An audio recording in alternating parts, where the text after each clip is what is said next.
Anybody who's ever led a family, started a family, and has the correct perspective on they're the leader of them of their household. You are the one who determines if your family fails or not. Anybody who understands that knows you cannot put yourself first. It's the exact opposite.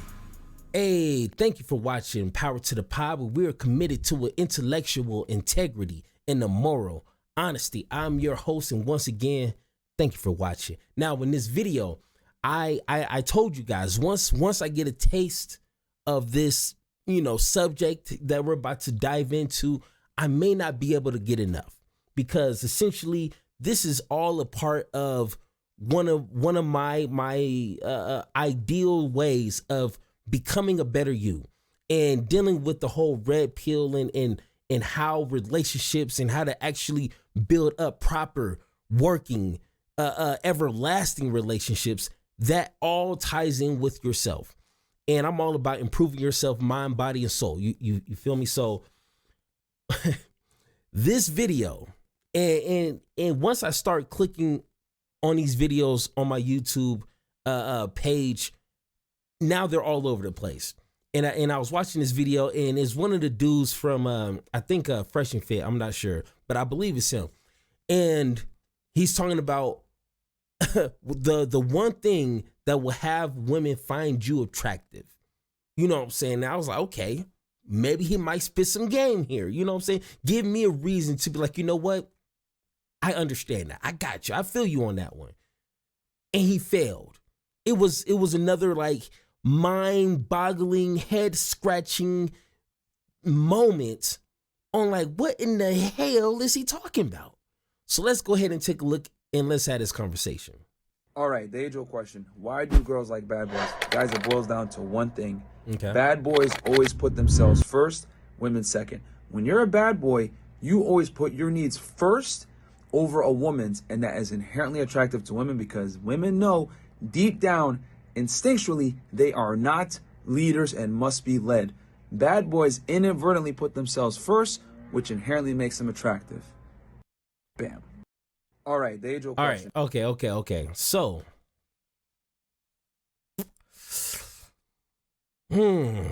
okay, got you. So let's go ahead and go back full screen here. So one thing he does have correct.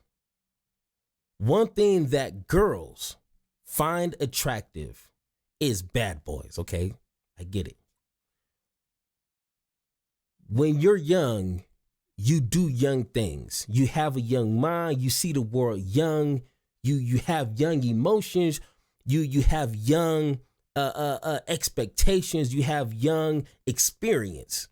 That's all you have to work with. So he is correct.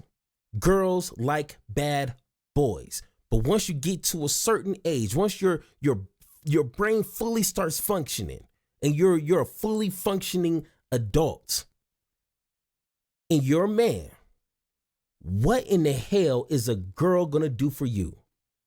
If you're in your mid-20s and up, and you're a man, what is a girl mentality going to do for you? A girl does not need a man, and a man does not need a girl. So that's one thing I just want to point out. He's correct about that. Once you get to a certain age, there's nothing a girl can do for a full-grown man except for look pretty. And when you're a man, when you got your business down, and you got goals, and you got aspiration, and you actually making power moves, you need a spouse who can contribute just as much, if not more. I want someone who can assist me calling and running these plays. I don't want no cheerleader on the sideline. What are you doing to advance us to go higher?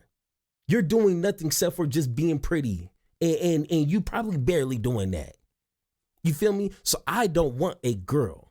I want a woman who knows some things, who can probably teach me a few things. You see what I'm saying? And he said bad boys are inherently self-centered. They put themselves first. Well, when you're trying to lead a family, anybody who's ever led a family, started a family, and has the correct perspective on they're the leader of their household. You are the one who determines if your family fails or not. Anybody who understands that knows you cannot put yourself first. It's the exact opposite. If you got 2 kids and you're married, you have 3 people to put in front of you. I will not eat if my kids and my wife ain't eating. If we don't have just a ration of food, they're eating before me. You see how that works? If it's cold outside and we only got 3 jackets, guess what? My 2 kids and my wife is getting those jackets. I'm a man. I can handle that. So a real man understands he has responsibilities and other people to put before him at all times. I mean, maybe I'm crazy. You know what I'm saying? Maybe I'm one of a kind, but that's how I operate. You feel me? And then thirdly, you cannot be a leader of anything.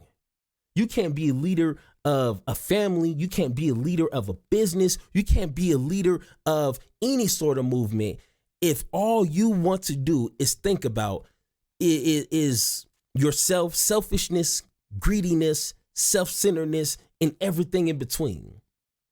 I mean, being a God-fearing man, you can't be that damn selfish. So what are you operating being that selfish, that self-centered, when you're always thinking of me, and me? You can't even have functioning friends around you if you're consistently thinking about yourself. I don't understand why I'm preaching something so like should be common sense. This should be something that you inherently learn and understand when you get of age. When you see how the world operates around you, you're like, hey, I don't like selfish people because all they do is worry about themselves and they will skim over you any way possible.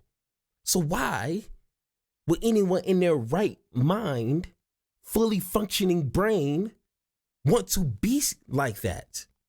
It ain't cute.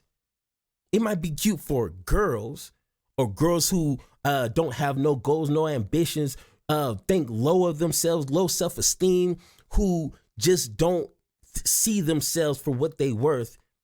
You can have them. Hey, go ahead, take them all. Because the men that I'm building up is not looking for no good women, essentially. We ain't looking for that. You know what I'm saying? So go ahead, take all those kind of women for yourself and lock yourself in the room and drink as much bleach as you can. Essentially, because essentially they might think that's cool and they might start doing it. So, but if you disagree, you know what to do. Let's have that conversation. Thank you for listening, and don't forget to join the conversation by subscribing. Make sure to tune in next time, and like always, power to you, power to me, power to the people, power to the pod.